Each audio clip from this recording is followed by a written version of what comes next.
안녕하세요.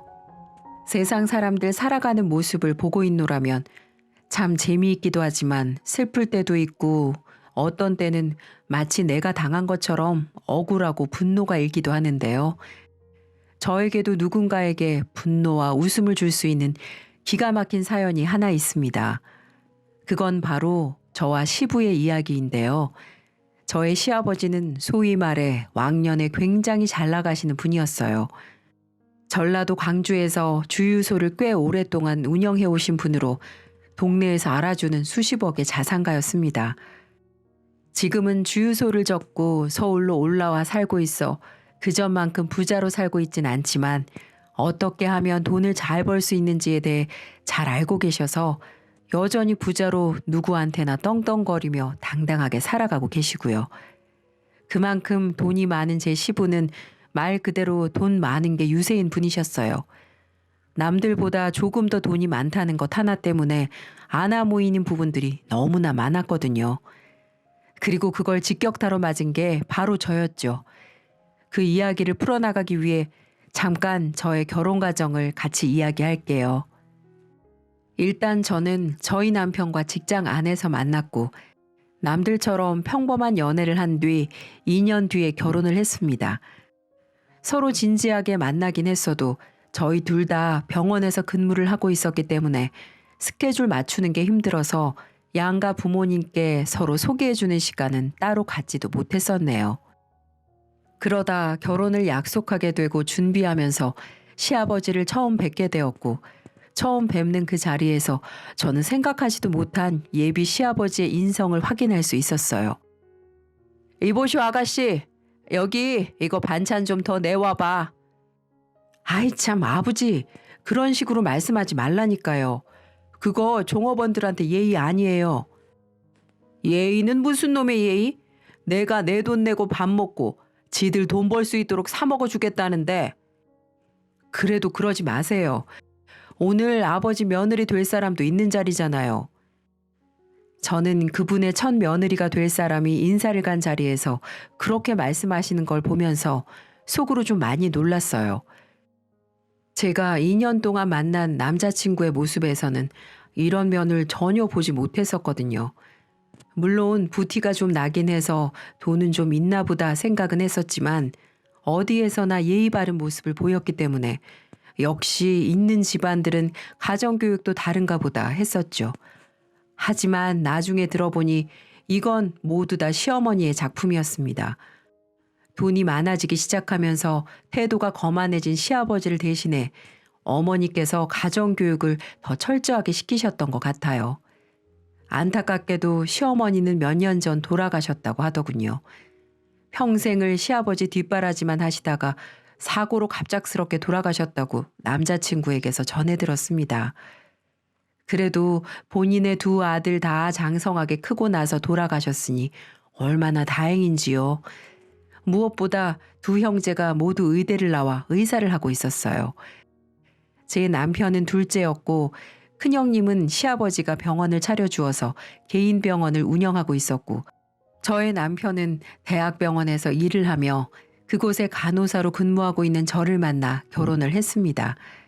사실 의사와 간호사는 만나기가 참 쉽지 않은데 제가 이 남자를 좋아하게 된 이유는 다른 의사들보다 따뜻한 면모가 많았기 때문이었어요.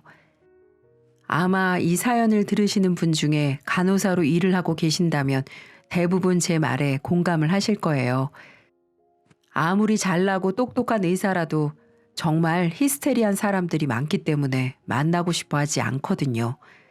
오히려 앙숙으로 지내는 분들도 정말 많답니다. 개인 병원도 싫은데 긴급한 상황들이 오가는 대학병원에서는 더욱더 그렇겠죠. 하지만 이 사람은 그래도 따뜻한 사람이라 간호사들 챙길 줄도 알고 주변 사람들에게도 다 잘했습니다. 그 모습에 반해서 연애부터 결혼까지 결정을 하게 된 거였어요. 하지만 그 뒤에 이런 아버지가 떡하니 바치고 있을 줄은 꿈에도 생각을 못했네요. 그때 당시 남자친구였던 제 남편은 예비 시아버지에게 인사를 드리고 나와서는 곧바로 저에게 해명을 하더라고요. 수정아, 우리 아버지 좀 유난이신 부분 있기는 한데 그래도 나쁜 분은 아니야.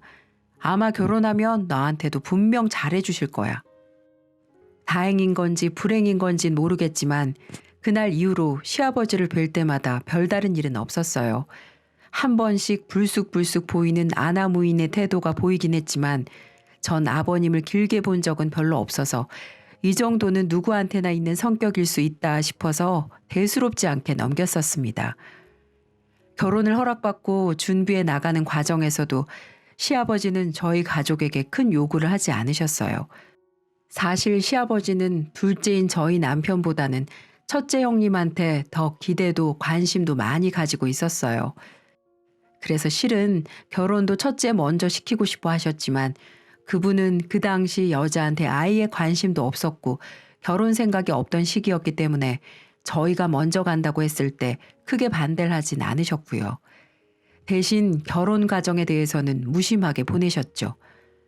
원래 첫 번째 결혼시킬 때 많이들 욕심 부린다고 하는데 워낙에 처음부터 첫째에게 기대가 컸던 시아버지는 저희 둘은 알아서 결혼 준비하라며 돈만 주시고는 일체 신경을 쓰지 않으셨거든요. 처음에는 조금 서운하기도 했지만 오히려 결혼을 준비하는 과정에서 양가 부모님으로 인해서 고생을 많이 한다는 이야기를 들으면서 나는 쉽게 결혼하는구나 싶어서 더 감사하고 좋았습니다. 저희는 꽤 많이 쥐어주신 돈으로 집도 괜찮은 곳을 얻을 수 있었고 제가 혼수는 대부분 해갔기 때문에 무난하게 마무리해서 결혼식까지 잘 마칠 수 있었죠. 결혼 후에도 시아버지는 워낙 무뚝뚝한 성격 덕에 저에게 큰 관심을 보이진 않으셨어요. 저는 오히려 시집살이 하는 것보다 이게 훨씬 낫다고 판단을 해서 서운하거나 그런 감정 없이 정말 편하게 지냈습니다. 하지만 저의 이런 마음은 남편의 형님, 곧 제 아주버님이 결혼하면서 완전히 산산조각 났습니다. 평소에 여자라고는 전혀 관심도 없던 우리 시숙이 갑작스럽게 결혼하고 싶은 여자가 생겼다면서 데리고 왔을 때부터 시작해 저의 비참한 결혼 생활이 시작되었어요. 우리 시아버지는 예비 큰동서가 되실 분이 집에 찾아온다는 소리를 듣자마자 저에게 병원에다가 연차를 내고 음식을 준비하라고 하셨거든요. 둘째야, 너 어차피 병원에서 할 것도 없지? 이번 주말에 네 형님 될 사람 온다니까 그날 하루 일 빼버리고 와서 밥 좀 차려라. 네? 아버님, 저희도 스케줄이 정해져서 나와요. 제가 빼고 싶다고 막 뺄 수가 없는데. 그리고 식당 가셔서 드시면 되지. 왜 집에서 식사를 하려고 하세요? 뭐야? 당연히 귀한 손님이니까 집에서 대접을 해야지. 너는 못 배워서 그런 거냐? 어떻게 그런 상식머리도 없어? 됐고, 당장 그날 일을 빼든지 밤을 새서라도 차리든지 다 준비해놔. 어디서 밖에서 밥을 먹자는 소리가 나오냐? 어디서? 아버님은 제가 인사드리러 왔을 때는 집 근처 식당에서 밥을 먹었던 게 전혀 생각이 나지 않으신 건지 무조건 집에서 밥을 차리라며 어거지를 피우셨어요. 저는 이렇게 저에게 완강한 태도를 보이시는 아버님의 모습이 거의 처음이라 일단은 듣는 쪽으로 하기로 했습니다. 다행히도 그날 오프였던 동료 간호사가 저 대신 일을 해주겠다고 했고 저는 휴일을 바꿔서 비울 수 있었어요. 큰형님이 오신다고 했던 당일에는 새벽부터 시장 봐오고 식사를 준비하느라 시간을 많이 쏟았습니다. 저도 새 식구 맞이하는데 대충 할 만큼 나쁜 성격은 아니라 나름 정성껏 준비를 했죠. 그리고 드디어 시간이 되어 예비 큰형님이 될 사람이 아주버님과 함께 집으로 들어왔어요. 본가에서 이루어진 식사는 나름 순조롭게 시작되는 듯 했어요. 시아버지는 뭐가 그렇게 좋으신지 예비 큰형님이 집에 들어오자마자 펄쩍 뛰면서 반기시더군요. 아이고, 우리 집 복덩이가 들어오는구나. 오는데 고생하진 않았고? 네, 아버님 잘 왔습니다. 처음 뵙겠습니다. 양지수라고 합니다. 알지, 알지. 우리 큰아들한테서 얼마나 입이 마르게 칭찬을 들었게. 아유, 참 다리 아프겠네. 얼른 주방으로 가지. 배고플 텐데 식사부터 해, 얼른. 시아버지는 정말 민망할 정도로 형님을 반기셨어요. 저 때는 그냥 인사도 받는 둥 마는 둥 하시고 밥만 계속 드시던 모습과는 완전히 상반된 모습이었죠. 그리고 아버님이 그렇게 차별하시는 이유를 알게 되기까지 긴 시간이 걸리지 않았습니다. 아버님은 자리에 앉자마자 본인의 큰 며느리가 될 사람에게 물으셨어요. 그래, 부모님 두 분 다 의사이신데다 지금 자네는 산부인과 개인 병원으로 운영하고 있다고?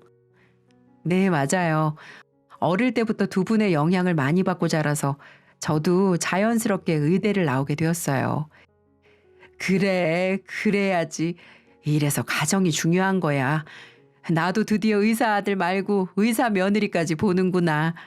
아유, 눈에도 안 차는 것만 보다가 우리 큰 며느리 보니까 아주 속이 뻥 하고 뚫리는 기분이야. 아버님의 충격적인 소리를 들은 저는 그 자리에서 굳을 수밖에 없었어요. 누가 봐도 그건 제 이야기였으니까요. 아버님은 원래 무뚝뚝한 게 아니라 그냥 제가 마음에 안 드셨던 모양이었어요. 그 이야기를 들은 저는 너무 민망해서 얼굴이 붉어졌고 낯이 뜨거워 그 자리에 더 앉아 있을 수가 없었어요. 하지만 다 같이 식사하는 자리에서 갑작스럽게 일어날 수는 없어서 저는 어쩔 수 없이 그 자리를 끝까지 지켜야 했고 그날 밤 집으로 돌아와 한참을 울어야 했어요. 남편도 그 자리에서 같이 있었기 때문에 아버님의 독서를 다 들은 상황에 해줄 수 있는 건 위로밖에 없었습니다. 그리고 나중에 따로 아버님께 전화를 해서 한참을 뭐라고 한 것 같더라고요. 그때부터 시작된 아버님의 차별은 점점 더 심해졌습니다. 아주버님이 성대한 결혼식을 치른 후 다 같이 모여 첫 번째로 식사를 하는 자리에서 아버님은 대놓고 차별을 시작하셨어요. 자, 큰아가 이거 받아라. 이게 뭐예요, 아버님? 너네 신혼집이 네 병원하고 멀다고 들었어. 우리 아들 직장에 맞춘다고 먼 집으로 잡았으면 또 그만한 대우를 내가 해줘야지. 어떤 며느린데.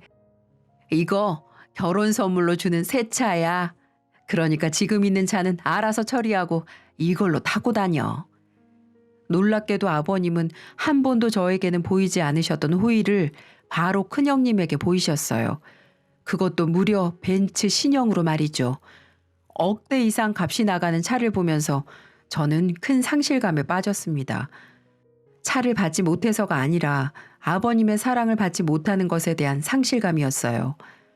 이번에는 우리 남편도 그냥 보고 있기 힘들었는지 분위기를 망치지 않는 선에서 아버님에게 한마디 했습니다. 아유, 우리 아빠 돈 많아서 쓸 데 많은 줄은 알았는데 이런 데도 쓰시는 줄은 몰랐네. 아빠, 둘째 며느리도 직장 멀어요. 우리는 병원 근처에 집 잡을 만한 데가 없어서 멀리 구했잖아요. 이 사람은 돈 아낀다고 내 차 말고는 본인 차도 안 샀는데 우리 아빠가 하나 사주시면 참 좋겠네. 뭐야?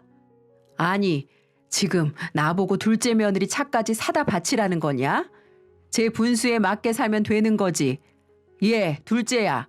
너 어떻게 생각하냐? 사람은 분수대로 사는 게 맞지 않냐? 그 직업에 그 돈에 의사 남편 잡았으면 아끼는 건 당연한 거고 직장이야 버스 타고 잘 다니고 있으면 되는 거지. 그 이야기를 들은 저는 너무 죄송했지만 아무 대답도 못하고 그 자리에서 뛰쳐나올 수밖에 없었습니다. 다시 한번 말하지만 차를 사주지 않아서가 아니었어요. 지금까지 아버님이 저를 그렇게 생각하셨다는 것도 전혀 예상하지 못했던 사실이었고 그걸 대놓고 그런 자리에서 말씀하시는 것도 너무 충격적이었거든요. 솔직히 따지고 싶었지만 그러기에는 제가 더 비참해질 것 같아 저의 최선은 그 자리를 박차고 나오는 것뿐이었네요. 한동안 저는 너무 충격받아서 시댁에는 전혀 연락을 드리지도 않았어요. 하지만 아버님은 그때 제가 자리를 박차고 나간 것에 대해 또 화가 나셨었는지 한 번은 갑자기 저희 집에 찾아오셨더라고요. 그때는 마침 집에 혼자 있는 시간이었기 때문에 연락도 없이 오신 아버님을 그대로 맞이할 수밖에 없었어요. 아버님, 저희 없으면 어떡하시려고 이렇게 무작정 찾아오셨어요. 없으면 전화하면 되지. 너는 일도 없는 애가 전화하면 바로바로 튀어나올 생각은 않고 이렇게 시애비를 홀대하는 거냐? 또 못 배운 뒤 팍팍 내는 거야 뭐야? 아버님, 왜 찾아오신 거예요? 그날 저한테 그렇게 모진 수모 주신 걸로는 모자라세요? 제가 왜 못 배워요? 저도 엄연히 이름 있는 간호대학 나와서 대학병원 당당하게 들어갔어요. 간호사는 아무나 되는 줄 아세요? 그래봤자 의사만큼 하겠냐? 됐고 어디 감히 그날 그렇게 어른 있는 자리에서 박차고 나가서는 연락도 안 하는 건지 괘씸해서 내 와봤다. 한 번씩 네 형님한테 가서 반찬도 좀 해주고 밥도 차려주고 해. 그것도 못하면 청소라도 해주던지. 네? 아니 그걸 제가 왜 해요? 저도 제 일하고 제 집 살림 하느라고 바빠요. 이게 어디서 자꾸 따박따박 말대꾸야. 네가 한 게 뭐가 있는데. 집도 내가 해주고 말이야. 아버님, 여기 있는 혼수는 제가 다 해왔어요. 어떻게 자꾸 말씀을 그렇게 하세요? 그래, 네 분수에 맞게 아주 잘도 했구나. 그저 싸구려 투성이들. 암튼 그렇게 알고 한 번씩 네 형님네 집에 가서 청소도 하고 빨래나 밥도 좀 차리고 해. 잔말 말고. 의사들이 얼마나 바쁘고 힘든 줄 아냐? 간호사가 됐으면 의사 뒷바라지 정도는 알아서 해야 할 것 아니야. 아무튼 간에 마음에 드는 구석이 하나도 없어. 하나도. 아유, 나 간다. 아버님은 정말 말도 안 되는 억지를 내세우시고는 그 자리에서 나갔어요. 저는 솔직히 집까지 찾아오셨길래 저에게 미안하다고 하실 줄 알았습니다. 하지만 그건 모두 다 저의 큰 착각이었어요. 그 후로 저는 아이의 시댁 쪽으로는 쳐다도 안 봤습니다. 저도 성질이 있는 사람이었거든요. 그리고 사람이 완전히 당하고만 살라는 법은 없는지 아버님과 저의 전세가 역전이 되는 기회가 찾아오게 되었어요. 어느 날부턴가 아버님이 몸이 많이 피곤하시고 눈에 황달기도 살짝 보이시는 게 나타나기 시작하더군요. 다행히도 자녀가 다 병원에서 일하는 사람들이라 아버님의 변화를 빠르게 캐치할 수 있었고 저만 빼고 남편은 한 번씩 아버님께 찾아가서 저한테 잘해달라는 이야기도 하고 나름 문안드리면서 자식 노릇을 하고 있었기 때문에 제일 먼저 간이 안 좋아졌다는 걸 느낀 후 병원으로 모시고 갔습니다. 아니나 다를까 아버님은 간암에 걸리신 거였어요. 이미 손쓸 수 없이 많은 부분에 퍼져 있어서 할 수 있는 거라곤 간 이식을 하는 것밖엔 방법이 없었죠. 그래서 일단은 두 아들이 간 이식을 해줄 수 있는지 검사를 받게 되었고 몸이 좀 약한 편이었던 아주버님은 이식에 적합하지 못했어요. 결국에는 작은 아들인 우리 남편밖에 남아있지 않았죠. 저희는 이런 결과를 가지고 온 가족이 다 모였습니다. 가족회의를 위해서였죠. 너희도 알다시피 내가 간암인데 이식을 해줄 수 있는 애가 둘째밖에 없다고 하니 참 나로서도 난감하다. 아버님은 나름 염치는 있으신지 당당하게 간을 내놓으란 소리는 못하시더라고요. 그래서 제가 그 자리에서 한마디 했습니다. 아버님, 저는 못해요. 저 무서워서 간 못 드리겠어요. 그러니까 이 사람 간 괴롭히지 말아주세요. 뭐야? 아니 여보. 아버님, 큰형님, 저희 남편, 아주버님의 반응은 매우 놀라웠어요.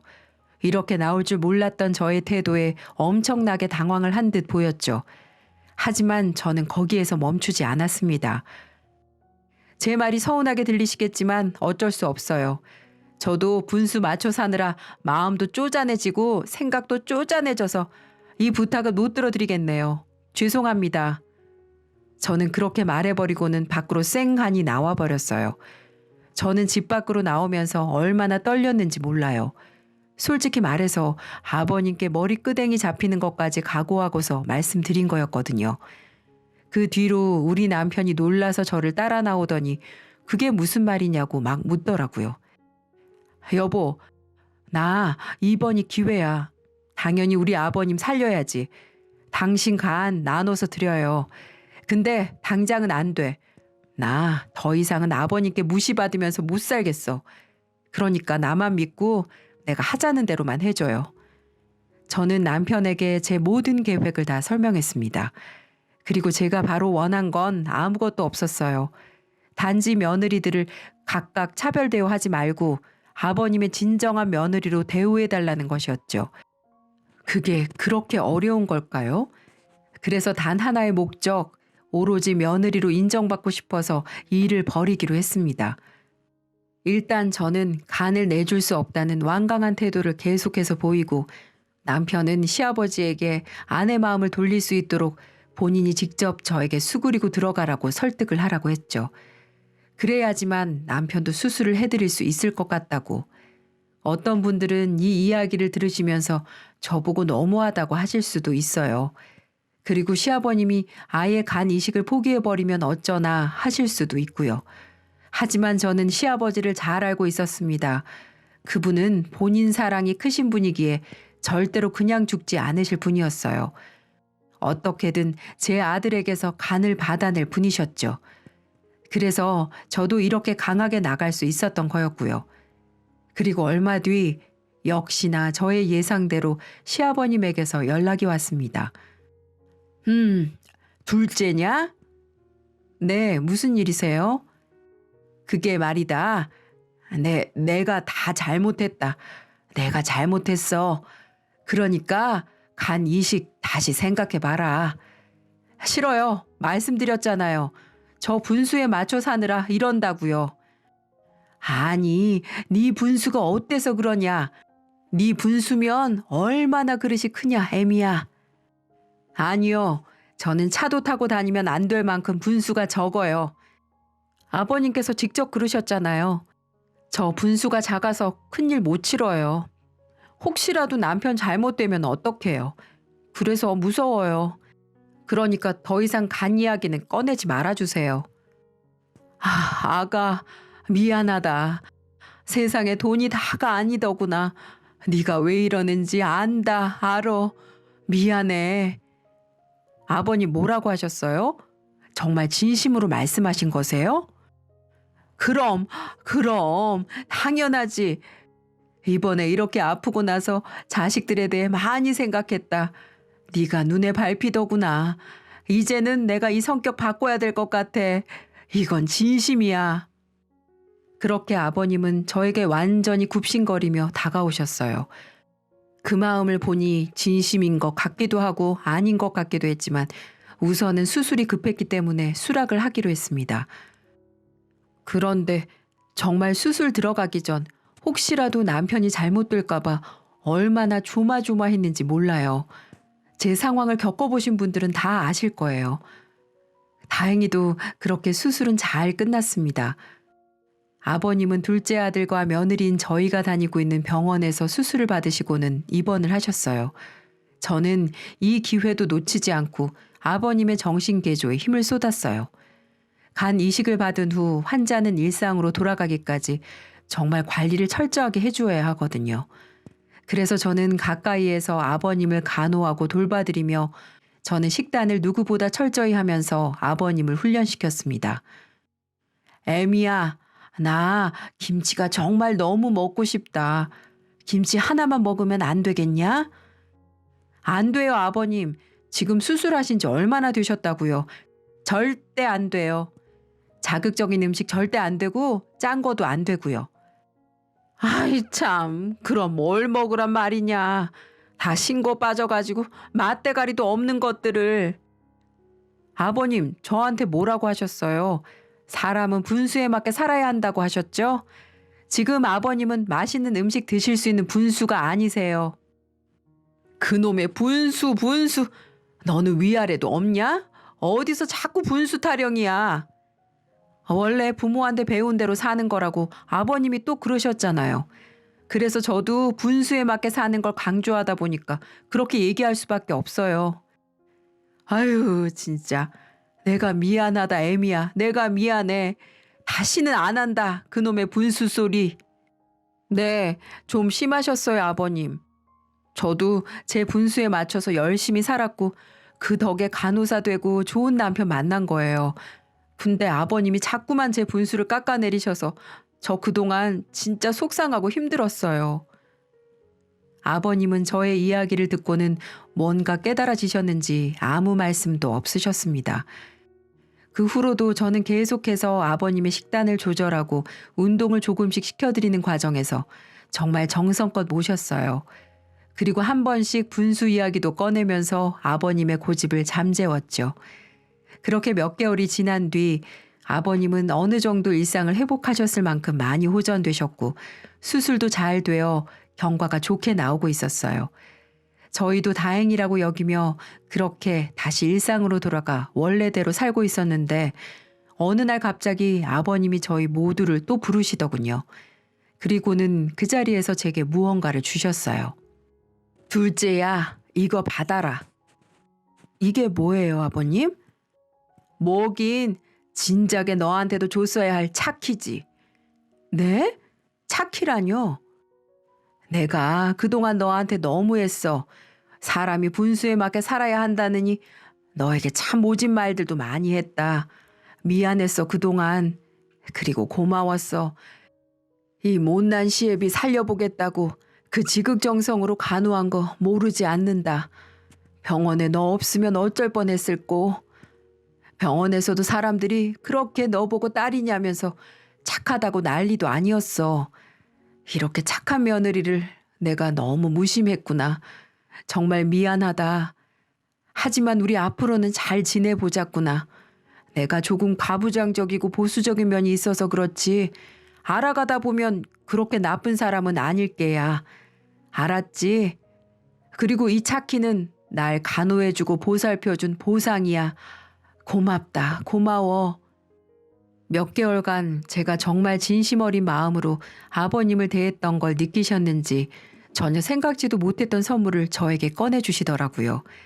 그리고 그 자리에서 저는 그동안 서운했던 모든 마음들이 다 눈 녹듯 녹아내리며 아버님을 용서할 수 있었고요. 아버님, 저도 죄송했어요.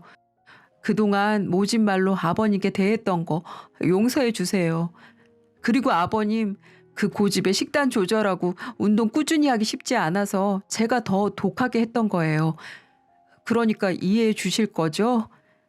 이 녀석이 끝까지 제 할 말은 다 하는구나. 내 고집이 어때서? 살려면 뭘 못해? 하라는 대로 다 해야지.